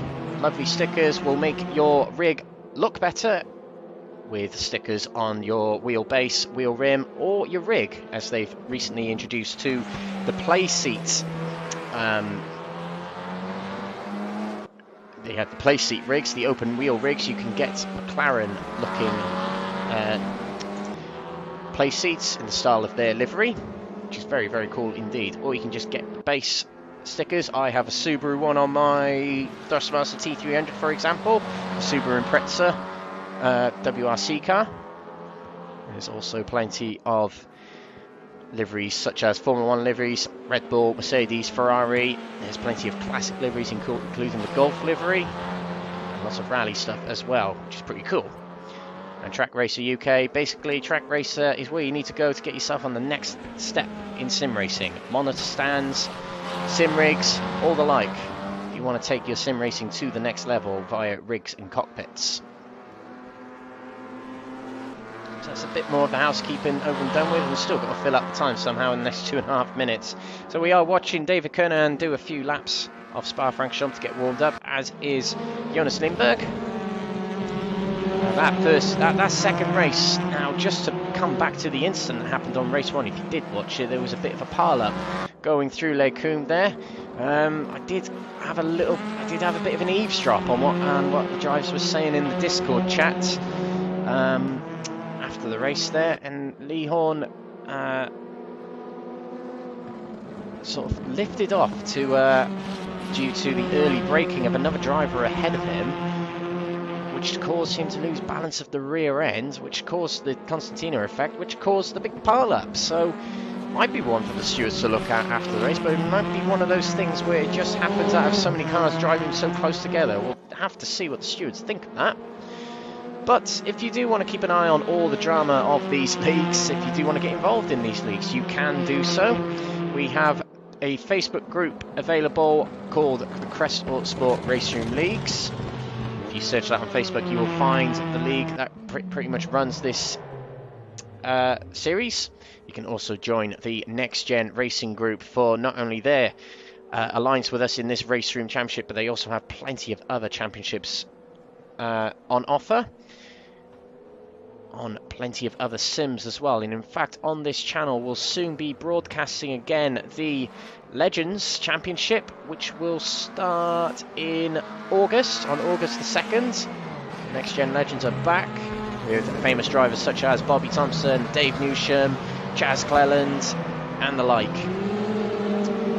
Mikey Doble, of course, the outgoing championship winner, will be looking to defend it. Will the Ginetta driver? But 2nd of August will be the start of that series. And we are continuing broadcasting, of course. Being our championship, we'll continue hosting and broadcasting these RaceRoom races. We have got 4 rounds left after today. Zandvoort, Anderstorp, Red Bull Ring and Hockenheim Ring. We do have other leagues on offer as well if you are interested. We have Assetto Corsa Time Trial Championship on the go at the moment. A 6-round time trial championship. Well, there's 5 time trials and then there's a race at the end in the car that you'll be trialling throughout the season, the McLaren MP422, which is the 2008 McLaren Formula 1 car that Lewis Hamilton won the championship in. We also have an IndyCar league starting up on tomorrow, which will be at Texas Legacy. So if you are into iRacing and IndyCar oval racing, tomorrow is the night to get involved. But we are going to get in amongst the next race of the night here at Spa-Francorchamps. 18 drivers will line up on the grid for this final race of the night.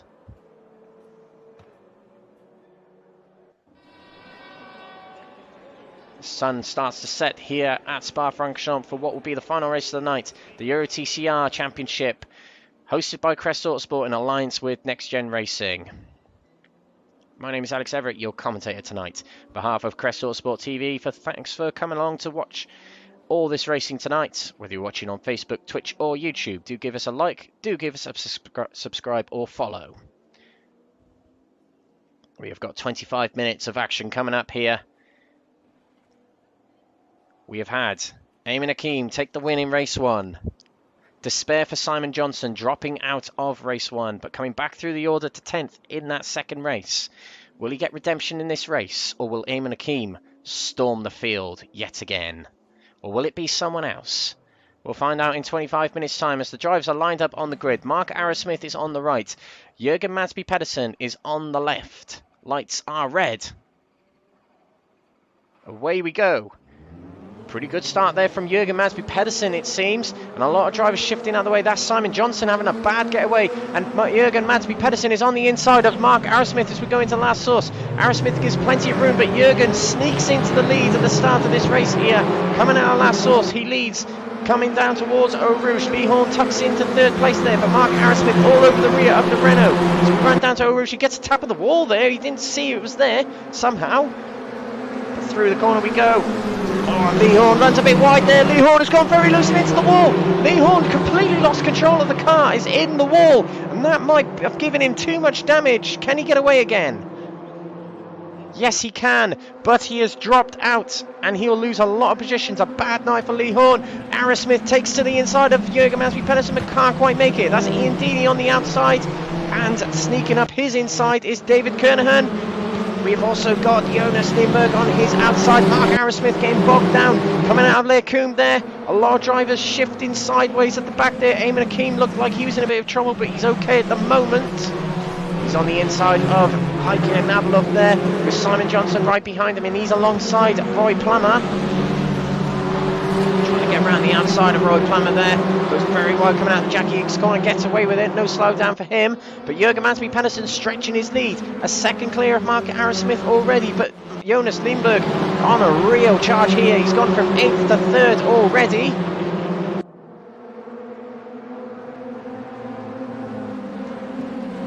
Into Lefanglia we go. Jonas, can't quite get it into second yet, although he can on the exit. Big undercut there on Mark Arrowsmith. Arrowsmith will try and fight back. Jonas stays in second, and now he can charge towards fellow Scandinavian. It's Sweden versus Denmark, which we didn't see in the Euros. Might be the match we wanted to see. These cars fairly close together so far. We've got Eamon Hakeem still battling with Roy Plummer. He's dropped back a little bit for Jeff Perkins, but that won't bother Eamon Hakeem. Race 1 winner Jamie Dory still where he started in 15th. Lee Horn all the way back here, coming out of Stablot with probably a lot of damage on his car. He'll need to keep going to get points. Interesting to see what happened to him there. And look at all these cars piled through the bus stop chicane here. It's great seeing lots of touring cars come through that corner there as Jamie Dory goes up one place past Gabriel Lopez to 14th. Look at all these cars gaggle into last source here. That is Kernahan on the inside of Alex Boyle. Behind him is Alex Ward and Eamon Hakeem.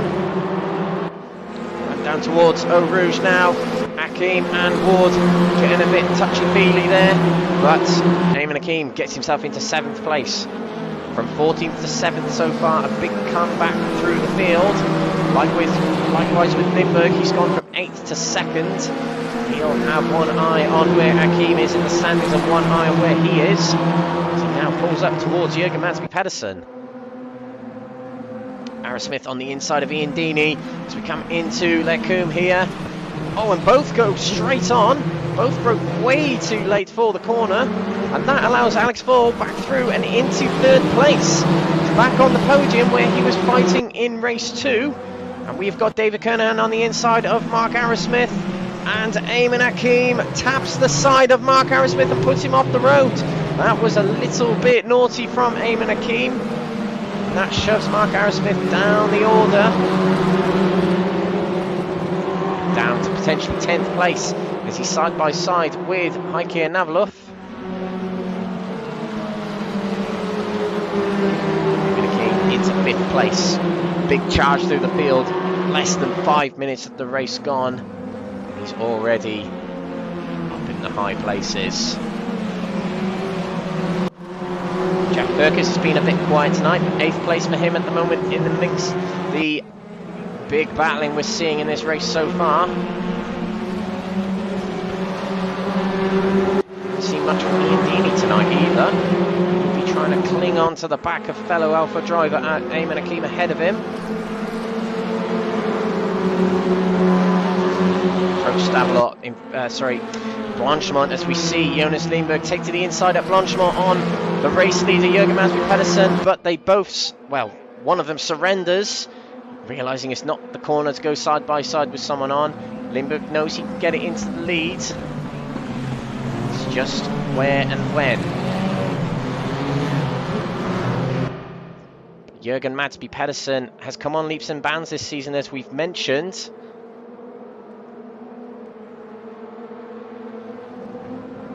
Move yet from Lindberg. Well, actually, yes, there is. Going around the outside. That caught me by surprise. It might have caught Jürgen by surprise as well. Lindberg hanging on to the right side. Yes, he is. He'll come down to Eau Rouge. We'll have the left side. Is that the better side? He's got the better run. Oh, he turns across on Jürgen Madsby Pedersen. He gets out of shape, loses a lot of momentum. Another one for the stewards later maybe, or this is going to be tasty for them. And now he's clinging on, barely clinging on to second place as Alex Paul screams past into second. And we've got Eamon Hakeem guarding the inside from David Kernahan, Alex Ward and Ian Deeney. The podium is in sight for Eamon Hakeem, who can make it 3 podiums tonight. Getting rid of Jürgen Madsby Pedersen ahead of him. I say getting rid of him, passing him. Alex Ward went very wide there, coming out of Lecombe there, and he runs straight on. Dirty tyres have definitely led him to go straight on there as he lets through the 2 Leopard Audis of Kernahan and Jack Purkis. He has got Mark Arrowsmith behind to pressure him now. Hakeem right close behind the Renault. Not going to make the move here. We have also got Ian Deeney right behind watching these two, and Jürgen goes wide there, turns straight back across Eamon Hakeem to try and get himself back on the track as quick as possible. And look at this run from Ian Deeney on the outside of Eamon Hakeem, who gives him room on the outside, but Deeney's not able to make move on that outside. And the easiest place to overtake is Lafania here. The 2 Leopard Audis behind of Kernahan and Jeff Purkis. Big lunge from Eamon Hakeem there on the Renault of Jürgen Madsby Pedersen, but couldn't quite make it. It's coming. We know Eamon Hakeem is going for that 3rd place. Jürgen's going to cling on for dear death. He does so by squeezing Eamon Hakeem onto the grass, and now Ian Deeney's now on the inside of Eamon Hakeem as we come towards the Blanchimont corner. Through the corner we go. Oh, Ian Deeney couldn't quite get it alongside enough and passing, in fact, has lost momentum to the 2 Audis. That is Purkis on his inside, no, and it's Kernahan on his outside, still in the middle of them, still 3 wide going through the bus stop there, and Ian Deeney goes back to the outside. Kernahan gets ahead. Big move from Kernahan on the outside of the pair of them and managed to make that work. Brilliant stuff from him in 5th place there.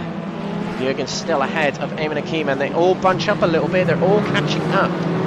Cars behind Ward, Nabluff, Arrowsmith, Plummer, Rostons, Dory and Johnson. Hakeem and Pedersen have pulled away from this pack a little bit. Let's take a look to the inside as Jeff Purkis tucks back behind for Eau Rouge. Over the hill we go. We'll keep an eye on these 2. Eamon Hakeem, will he have enough of straight line speed to get alongside Jürgen Madsby Pedersen? Might be able to outbrake Pedersen on the outside here going into Lecombe. Still leading this race is Jonas Lindberg. And yes, Eamon Hakeem much later on the brakes. No one can stop him when it comes to braking. He's just so much better on that brake pedal than anyone in this field, and he gets himself into 3rd place. Now Pedersen has to hang on to 4th, but they've got a scuffling going on between Kernahan and Deeney and Purkis. Jackie X corner we go. And Alex Ward, we haven't mentioned much tonight, but he's been doing very, very well tonight. He's lingering around about the top 8 in all of these races so far today. Good performance from him.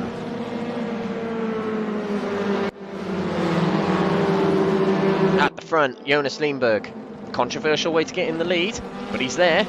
He's been hunted down by Alex Foyle in the Lincoln Co there.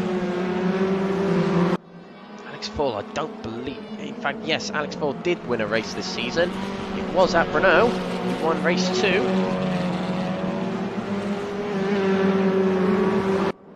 And Jonas Lindberg also has 1 win to his name this season, which came at Paul Ricard, the opening race of the night there. Eamon Hakeem has got 4.5 seconds to close down to try and get himself onto the top step of the podium again tonight. Kernahan right on the rear of Pedersen, running wide there in the Audi was Jeff Purkis. That definitely slowed down for him. Alex Ward is trying to squeeze through as well. Ian Deeney is just a sitting duck between these 2, trying to keep it in the middle of them. Alex Ward is now past Ian Deeney, trying his hands on Jeff Purkis, who still has a slowdown penalty to serve, presumably. Tucks back in behind Jeff Perkis. Strong race so far from Alex Ward, but he's got to guard the inside from Ian Deeney. Big lunge up the inside from the Alfa Romeo. He's able to get it alongside, but is he able to keep the momentum coming out of last source? Maybe. Big move from Ian Deeney there to get himself back into 7th, although it's not over yet. Him and Alex Ward go side by side through Eau Rouge. One of the riskiest corners to go side by side through. Oh, and Alex Ward just about hangs on to the position, but with all that scuffling going on between them two, that's how much they've dropped back from the Audis ahead. That is how detrimental battling can be on this track.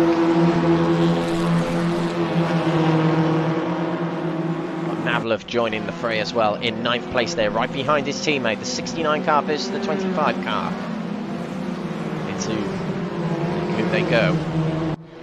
Perkis now trying to get by Kernahan. Kernahan's a bit of a sitting duck here. Perkis all over the rear. Might he be able to try a move into Bruchelles here? Takes a look, doesn't. He decides not to. Pedersen hanging on to 4th at the moment. Now let's keep an eye on these front two. Gap is 1.2. I think Alex Four might be the quicker of the two drivers. Catching one thing is passing is another.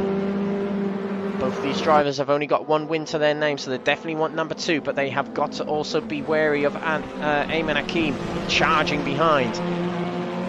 13 minutes to go. It is still doable for Ayman Hakim. We've seen him do, or win should I say, races like this earlier on in the season. Cannot forget the 2 3-peats of wins that Ayman Hakim has had this season, which include Aragon round 2 and round 4 at Imola. As we watch this battle again for 4th place. Kernahan might have found his way alongside Pedersen, the black Renault Megane. Tries a little bit of the grass to keep it on the inside, going through Blanchemont. The outside is the better line to have, as we see Pedersen get back ahead of Kernahan, but he will not give up and try and get it to the inside for the bus stop. He takes a look, late on the brakes. He is later than Pedersen on the brakes, but as he broke too late, he has. Off he goes, and that'll be a slowdown penalty, and he'll surrender a few positions here.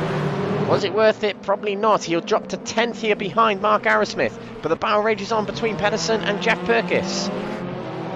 Pedersen, one of the hardest drivers to pass in the field now with his extra experience he has picked up in the last few months or so. Some posh new gear that he's bought from Track Racer, I believe, and some Fanatec gear. He's taken him to the next level in sim racing. He is now the Matt Neal of the field. And if you like British touring cars, you'll know what I mean.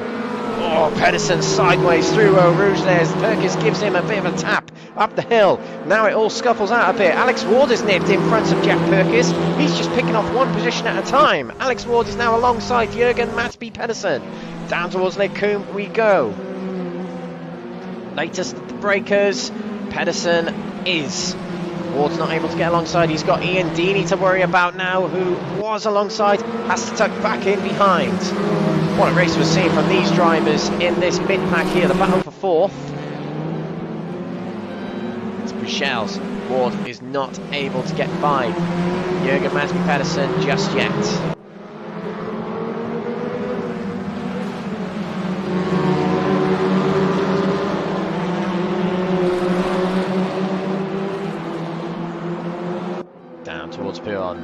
It's a 5-way battle. It could be an additional 2 drivers in Mark Arrowsmith and Kernahan joining this battle.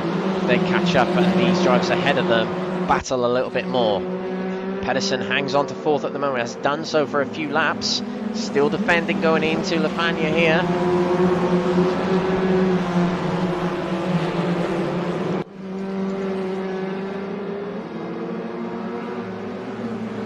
To Campos. Pedersen has stretched away a little bit in this last sector or so. Alex Ward getting in front of Ian Deeney. It's holding him up a little bit.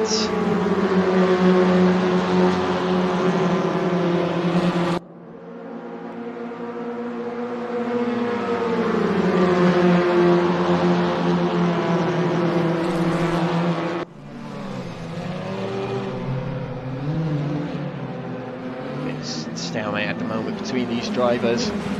We do often... Oh, big contact between all these drivers. Ward getting into the back of Pedersen and Dini into the back of him. And that makes Dini lose out. I said it was about to be a stalemate then. It definitely was not, as Ian Dini slows up and he has to let by a few drivers either due to a slowdown or slow momentum. He drops to 8th place. But this is the point in the race where drivers tend to calm down in the race because the tyres really do degrade at this point in the race. They're approaching the 15-minute marker, which means the tyres will start to get considerably worse than what they do in the first 2 races collectively. They've got to be real conservative at this point in the race. Big run from Alex Ward here on Pedersen. He'll be able to get alongside. He'll probably get enough past Pedersen by the end of the straight here to make a convincing move into Lecombe. Holds the outside.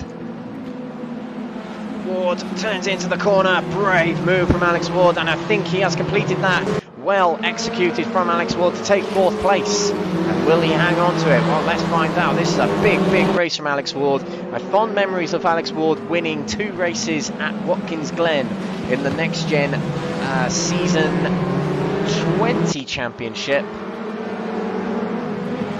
some months ago. It was incredible watching him that day at Watkins Glen taking 2 wins. The only 2 wins I've seen him take in...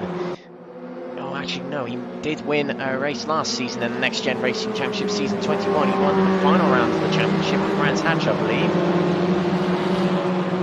But what a race he's having tonight.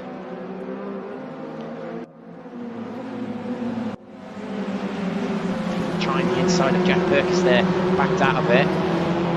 It's been a thrilling race between these drivers. They've really impressed. Come through Campos and then through Stavelot again. Sit rep on the front 3. Alex Fall has dropped back a little bit from Lindbergh, and Akim has closed in on the pair of them, but he'll have to battle and get by Alex Fall fairly quickly, will Mr. Akim, if he wants to catch up with Lindbergh, his championship rival, remember.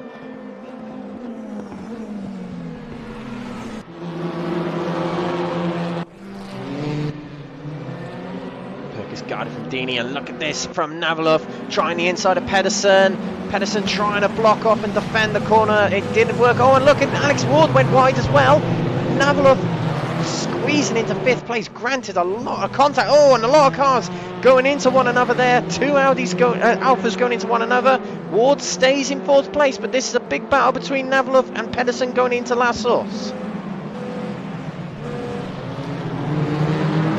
Navalov might have completed that move. Yes, he has. Pedersen tucks back in behind, but look at the gap train is created as far back to 12th place where Jamie Dory is right now. Navalov guards the inside going towards Eau Rouge. Up the hill we go. This is going to be a very interesting straight and next corner indeed. Big run from Ian Dini on the outside there in the 25 car. Pedersen might have just found the inside of Navalov. Yes, he has. Navalov tries to close the door and Pedersen has to tuck back in behind. Going into Lecombe we go now. He stays in position. Dini runs a bit wide back there, and that allows Jeff Perkins and Kernahan through. And that allows Simon Johnson on the inside of Dini, but Dini closes the door. Dory's on the outside of Johnson. And coming down into the Bruchel's hairpin, Perkins slides it through the narrow gap on Pedersen, and Pedersen gets it back on the undercut. Brilliant battling from these drivers. Dory's alongside Simon Johnson, gets through. And now another comeback there from Jeff Perkins alongside Jürgen Mansby Pedersen.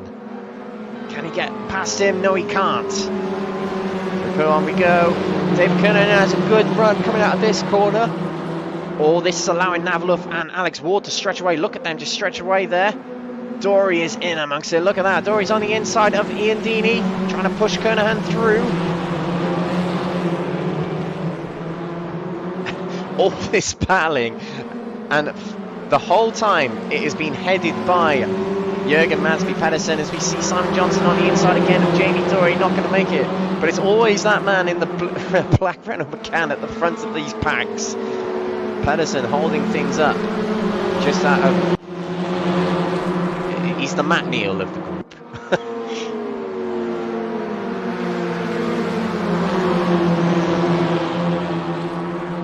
sheer determination to stay ahead of these drivers.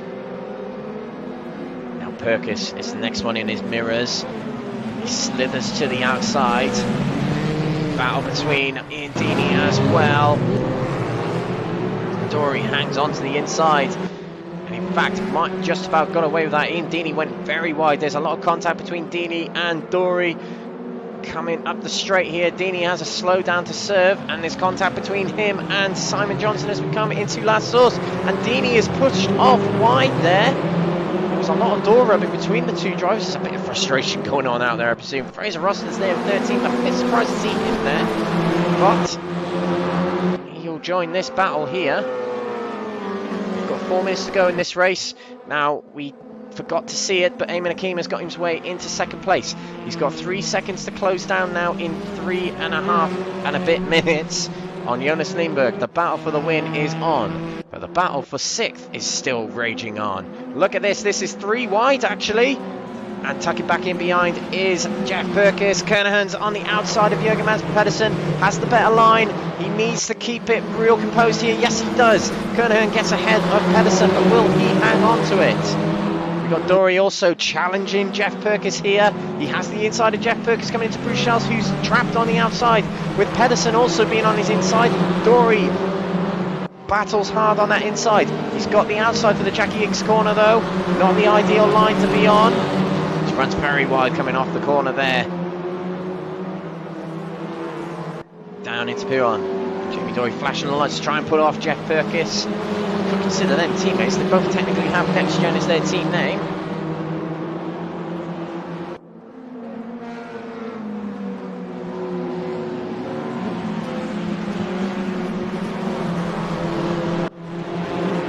So what can you do to fight back against Kernahan?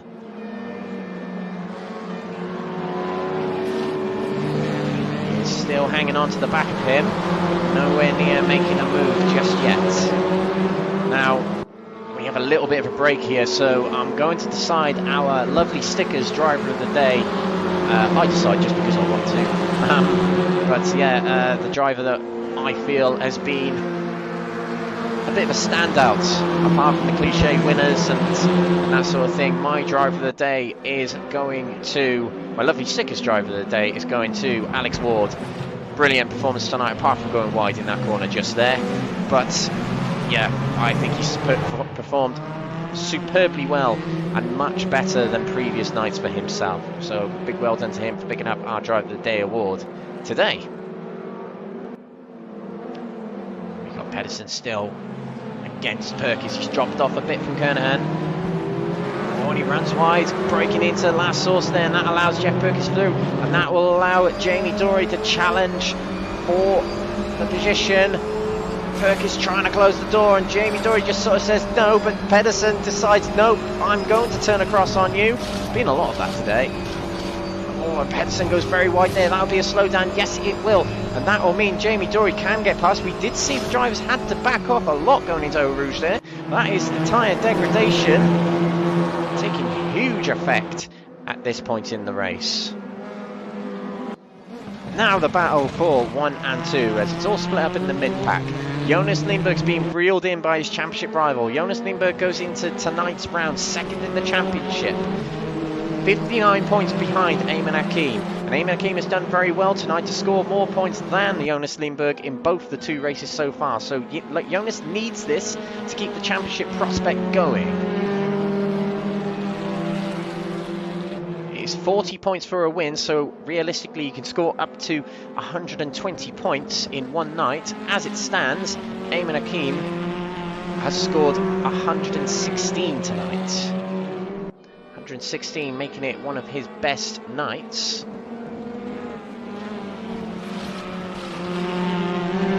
He's had 2 120s, and he's had a 114. This will be his 3rd best scoring round for Eamon Hakeem. But less than a second between these 2 drivers. I think the checkered flag might come out here. We'll keep an eye on these 2. There's not much going on elsewhere on the track. I think the checkered flag might well be out for Jonas Lindberg. Eamon Hakeem needed 1 more lap. We come into the bus stop here. Jonas Lindberg has only won one race this season, and it was the opening race of Paul Ricard, but he'll take another win here at Spa-Francorchamps, his second of the season. But Eamon Hakim makes it 3 podiums tonight to finish second place, and Alex Foyle gets himself onto the podium. A strong night for him as well. Coming out the final corner, our lovely sickest driver of the day to take 4th place in this feature race, Alex Ward. Heike Avalov takes 5th place, a strong night for him as well. David Kernan with a good night, and Jeff Perkins in 7th place. Jamie Dory takes 8th place with Simon Johnson. A disappointing night for what could have been a decent night for him, 9th position. Jürgen Masby Pedersen fought hard throughout that race. Our resident Matt Neal driver, 10th position. Ian Deeney takes 11th with Fraser Austin in 12th. Mark Arrowsmith takes 13th with a crumbled up front of the car there. Roy Plummer 14th. Anastasios Georgiadis takes 15th. Stephen de Gravelia in 16th. Gabriel Lopez 17th. And Lee Horn will finish the race in 18th. But your race winners are Jonas Lindberg in race 3, Eamon Hakim in race 1, and in race 2, Jamie Dory. And your lovely stickers driver of the day, just to remind you, Alex Ward. Well, what a night's racing we've seen, and we're about to round off the results as soon as the final car has come across the line. There it is, our classified standings of race 3.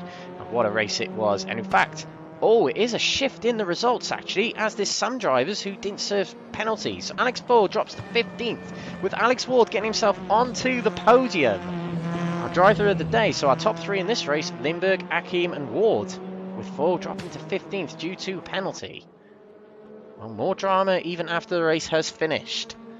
But that has been the 8th round of the championship here at Spa-Francorchamps. What a night of racing we have seen. Very, very argy-bargy. As we're getting into the tail end of the season, it's getting a little bit emotional. The third of the championship starts next week, and that will be coming to you from Circuit Zandvoort in the Netherlands. And then after that will be Anderstorp, and then it will be the final 2 rounds at Red Bull Ring and the Hockenheim Ring. Tune in next week at 7:45 PM UK time to catch next week's round at Zandvoort. My name's Alex Everett. I've been your commentator tonight on Crest Autosport TV. Whether you're watching on YouTube, Twitch or Facebook, thank you for watching. Do give us a like or subscribe or a follow. And we'll see you next time. Thank you for watching. Good night.